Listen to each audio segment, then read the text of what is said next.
वहां का दृश्य देखकर जूही की मम्मी हतप्रभ रह गई। जूही के सामने मुकुल घुटने टेके गुलाब का फूल लिए प्रणय निवेदन की मुद्रा में था। वह बड़े ही प्रेम से बोला, Juhi darling, I love you.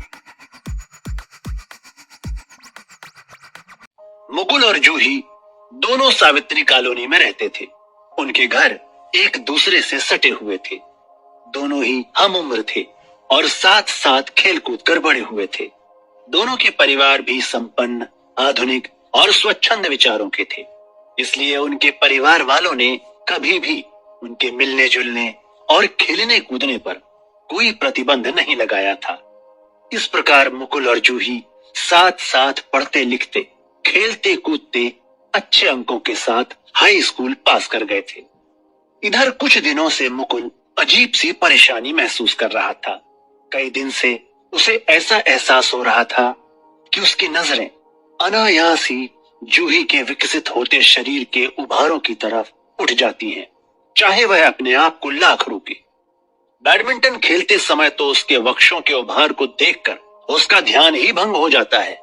वह अपने आप को कितना भी नियंत्रित क्यों न करे, लेकिन जूही के शरीर के उभार उसे सहज ही अपनी ओर आकर्षित करते हैं। जूही को भी यह एहसास हो गया था कि मुकुल की निगाहें बार बार उसके शरीर का अवलोकन करती हैं। कभी कभी तो उसे यह सब अच्छा लगता, लेकिन कभी कभी काफी बुरा लगता था। यह सहज आकर्षण धीरे धीरे न जाने कब प्यार में बदल गया। इसका पता न तो मुकुल और जूही को चला और न ही उनके परिवार वालों को, लेकिन यह बात निश्चित थी कि मुकुल को जूही अब कहीं अधिक खूबसूरत, आकर्षक और लाजवाब लगने लगी थी। दूसरी तरफ जूही को भी मुकुल अधिक स्मार्ट, होशियार और अच्छा लगने लगा था। दोनों एक दूसरे में किसी फिल्म के नायक नायिका की छवि देखते थे। बात यहां तक पहुंच गई कि इस वर्ष वैलेंटाइन डे पर दोनों ने एक दूसरे को न सिर्फ ग्रीटिंग कार्ड दिए, बल्कि दोनों के बीच प्रेम भरे एसएमएस का भी आदान प्रदान हुआ। इसके बाद तो एक दूसरे के प्रति उनकी झिझक खुलने लगी। वे दोनों प्रेम का इजहार तो करने ही लगे, साथ ही फिल्मी स्टाइल में एक दूसरे से प्रेम भरी नोकझोंक भी करने लगे। हालत यह हो गई कि पढ़ते समय भी दोनों एक दूसरे के ख्यालों में ही डूबे रहते। अब किताबों के पन्नों पर भी उन्हें एक दूसरे की तस्वीर नजर आ रही थी। इसके चलते उनकी पढ़ाई पर असर पड़ना स्वाभाविक था। इंटर पास करते करते उनके आकर्षण और प्रेम की डोर तो मजबूत हो गई, लेकिन पढ़ाई का ग्राफ काफी नीचे गिर गया, जिसका असर उनके परीक्षा फल में नजर आया। नंबर कमाने पर दोनों के परिवार वाले चिंतित तो थे, लेकिन वे नंबर कम आने का असली कारण नहीं खोज पा रहे थे। इंटर पास करके मुकुल और जूही ने डिग्री कॉलेज में प्रवेश किया तो उनके प्रेम को और विस्तार मिला। अब उन्हें मिलने जुलने के लिए कोई जगह तलाशने की आवश्यकता नहीं थी। कॉलेज की लाइब्रेरी, कैंटीन और पार्क गपशप और उनके प्रेम इजहार के लिए उम्दा स्थान थे। इस प्रकार मुकुल और जूही का प्रेम परवान चढ़ता ही जा रहा था। किताबों में पढ़कर और फिल्में देखकर वे प्रेम का इजहार करने के कई नायाब तरीके सीख गए थे। इस बार वैलेंटाइन डे के अवसर पर मुकुल ने सोचा कि वह एक नए अंदाज में जूही से अपने प्रेम का इजहार करेगा। यह नया अंदाज उसने एक पत्रिका में तो पढ़ा ही था, फिल्म में भी देखा था। उसने पढ़ा था कि इस कलात्मक अंदाज से प्रेमिका काफी प्रभावित होती है और फिर वह अपने प्रेमी के ख्यालों में ही डूबी रहती है। इस कलात्मक अंदाज को उसने इस वैलेंटाइन डे पर आजमाने का निश्चय किया। उसने शीशे के सामने खड़े होकर उसका खूब अभ्यास भी किया। सुबह सुबह का समय था, मौसम भी अच्छा था। मुकुल का मन रोमानी था। उसने हाथ में लिए गुलाब के खिले फूल को निहारा और फिर उसे अपने होठों पर रखकर चूम लिया। अब उससे रहा न गया। उसने अपने मोबाइल से जूही को छत पर आने के लिए एसएमएस किया। जूही तो जैसे तैयार ही बैठी थी। मैसेज पाते ही वह चहकती हुई छत की तरफ दौड़ी। वह प्रेम की उमंग और तरंग में डूबी हुई थी और वैसे भी प्रेम कभी छिपाए नहीं छिपता। जूही को इस प्रकार छत की ओर दौड़ते देख उसकी मम्मी का मन शंका से भर उठा। वे सोचने लगी, इतनी सुबह जूही को छत पर क्या काम पड़ गया? अभी तो धूप भी अच्छी तरह से नहीं खिली। उनकी शंका ने उनके मन में खलबली मचा दी।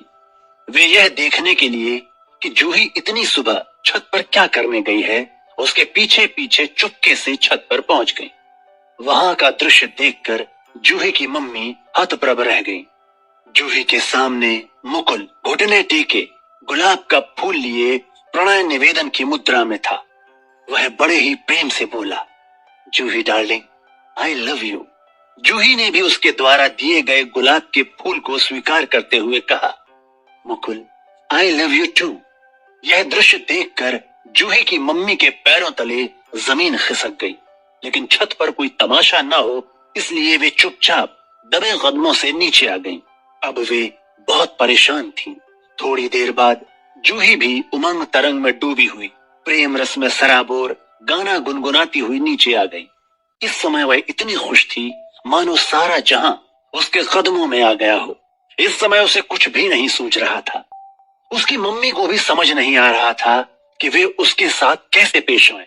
उनके मन में आ रहा था कि जूही के गाल पर थप्पड़ मारते मारते उन्हें लाल कर दें। दूसरे ही पल उनके मन में आया कि नहीं, इस मामले में उन्हें समझदारी से काम लेना चाहिए। उन्होंने शाम को जूही के पापा से ही बात करके किसी निर्णय पर पहुंचने की सोची। उधर आज दिन भर जूही अपने मोबाइल पर लव सॉन्ग सुनती रही। शाम को जब जूही की मम्मी ने जूही के पापा को सुबह की पूरी घटना बताई तो वे भी सन्न रह गए।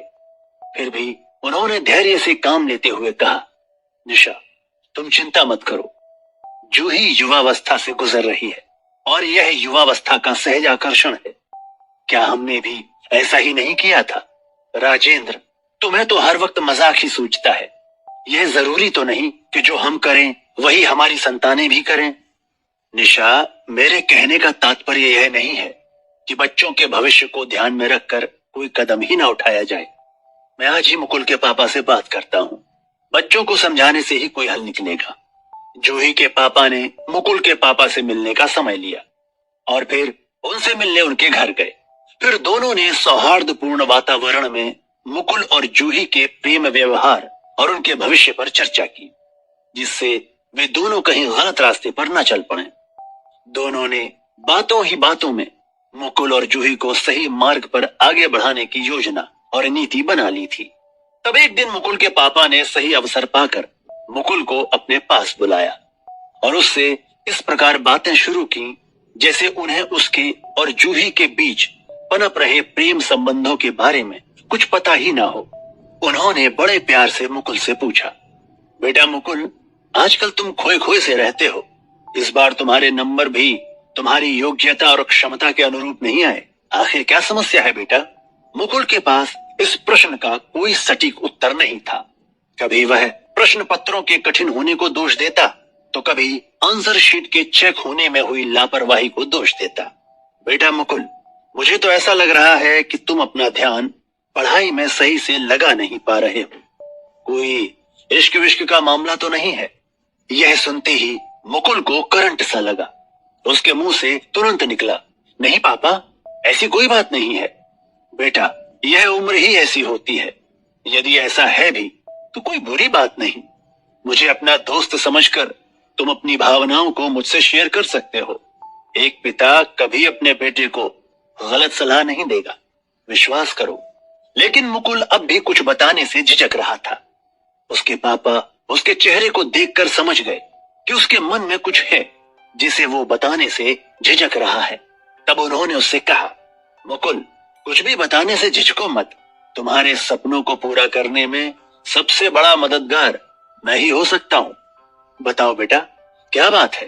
अपने पापा को एक दोस्त की तरह बातें करते देख मुकुल की झिझक खुलने लगी। तब उसने भी जूही के साथ चल रही अपनी प्रेम कहानी को सहज रूप से स्वीकार कर लिया। इस पर उसके पापा ने कहा, मुकुल, तुम एक समझदार बेटे हो जो तुमने सच्चाई स्वीकार की। मुझे जूही से तुम्हारी बस मैं तो सिर्फ इतना कहना चाहता हूं कि यदि तुम जूही को पाना चाहते हो तो पहले उसके लायक तो बनो। तुम जूही को तभी पा सकते हो जब अपने करियर को संवार लो और कोई अच्छी नौकरी व पद प्राप्त कर लो। बेटा, यदि तुम अपना और जूही का जीवन सुखमय बनाना चाहते हो तो तुम्हें अपना करियर संवारना ही होगा, अन्यथा जूही के पेरेंट्स भी तुम्हें स्वीकार नहीं करेंगे।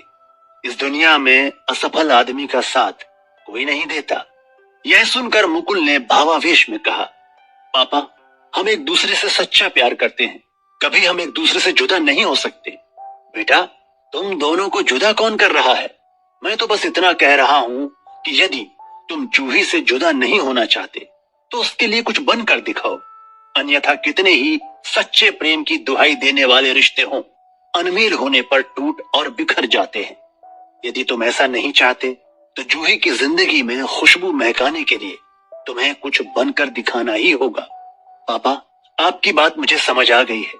हम जिस चीज को चाहते हैं उसके लिए हमें उसके लायक बनना ही पड़ता है, नहीं तो वह चीज हमारे हाथ से निकल जाती है। अभी तक मैं अपना बेशकीमती समय यूं ही गाने सुनने और फिल्में देखने में गंवा रहा था। अब मैं अपना पूरा समय अपना करियर संवारने में लगाऊंगा। मुझे अपने प्यार के काबिल बनना है। शाबाश बेटा, अपने इस जज्बे को कायम रखो। अपनी पढ़ाई में पूरा मन लगाओ, अपना करियर संवारो। मात्र सपने देखने से कुछ नहीं होता, उन्हें हकीकत में बदलने के लिए प्रयास और परिश्रम करना ही पड़ता है। जूही को पाना चाहते हो तो जूही के काबिल बनो। पापा, आपने मेरी आंखें खोल दी हैं। मैं आपसे वादा करता हूं कि मैं ऐसा ही करूंगा। ठीक है बेटा, तुम्हें मेरी सलाह समझ में आ गई। मैं एक दोस्त और मार्गदर्शक के रूप में तुम्हारे साथ हूं। इसी प्रकार की बातें जूही के पेरेंट्स ने जूही को भी समझाई। इसका असर जल्दी ही देखने को मिला। मुकुल और जूही एक दूसरे को पाने के लिए अपना अपना करियर संवारने में लग गए। अब वे दोनों अपनी पढ़ाई ध्यान लगाकर करने लगे थे।